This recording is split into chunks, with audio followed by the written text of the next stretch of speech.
निर्गुण निश्चल निष्कल जेथे तू त्रिगुणा सर्व साध्या तुझला म्हणती जन सगुणा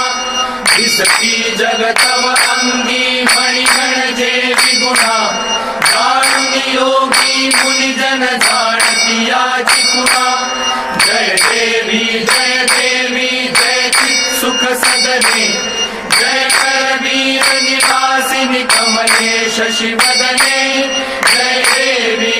देवी फिरती रवि शशि गगने करी अंबुद वृष्टि तुझे आते निर्मित कमलोद्भव सृष्टि कमलाकर हर वांछित त्वत्करुणा दृष्टि त्वत्कर लेखन हरिहर विदिता अदृष्टि जय देवी मस्तकी लिंग महीधर हस्तकी दिव्य गदा एकक हाटक पात्रक मातुलिंग सदा विलसे